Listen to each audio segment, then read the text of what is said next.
Welcome to KPL master academy. இந்த வீடியோவில் பகுதி தமிழ் அறிஞர்களும் தமிழ் தொண்டும் அப்படிங்கிற தலைப்பில் வரதராசனார் அவர்களை பற்றி நம்ம வீடியோ பார்க்க போகிறோம். இதுக்கு முன்னாடி லாஸ்ட் வீடியோவில் மகாத்மா காந்தி, ஜவஹர்லால் நேரு இவர்களை பற்றி நம்ம வீடியோ போட்டிருப்போம். இந்த வீடியோலாம் பார்க்காதவங்க டிஸ்கிரிப்ஷன் கீழே வந்து லிங்க் கொடுத்துருக்கேன், அதை கிளிக் பண்ணி பார்த்து தெரிஞ்சுக்கலாம்.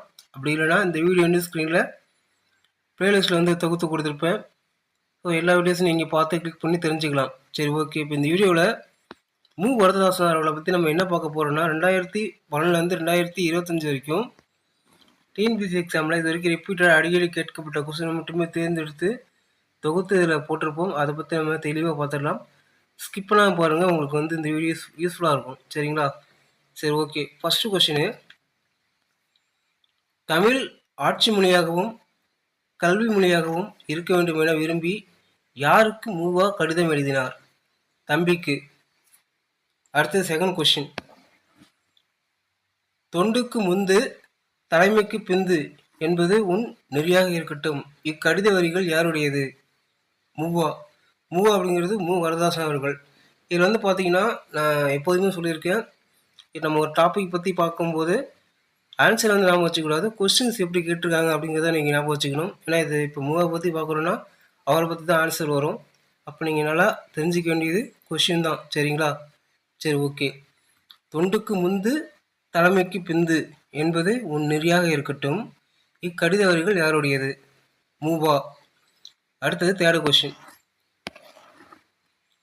கொஸ்டின் என்ன?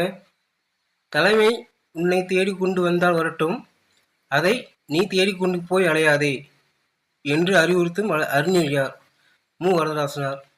அடுத்து ஃபோர்த்து கொஸ்டின், பேசப்படுவதும் கேட்கப்படுவதுமே உண்மையான மொழி என்றவர் வரதராசனார். அடுத்தது ஃபிஃப்த்து கொஸ்டின், தமிழரிடையே ஒற்றுமை வளர்க்கும் சிந்தை சொல் செயல்களையே போற்று. இது யாருடைய கூற்று? வரதராசன். தமிழர்களிடையே ஒற்றுமை வளர்க்கும் சிந்தை சொல் செயல்களையே போற்று. இது யாருடைய கூற்று? வரதராசன். அடுத்தது சிக்ஸ்த் கொஸ்டின், மூவா அவர்களின் சாகித்ய அகாடமி விருது பெற்ற நூல் எது? அகல் விளக்கு. இது எல்லாமே அவர் இயற்றிய நூல்கள் தான். அதில் வந்து அகல் விளக்கு அப்படிங்கிற நூல்கள் வந்து சாகித்ய அகாடமி விருது கிடைச்சிருக்கு. சரிங்களா? சரி, ஓகே. அடுத்தது செவன்த் கொஸ்டின்,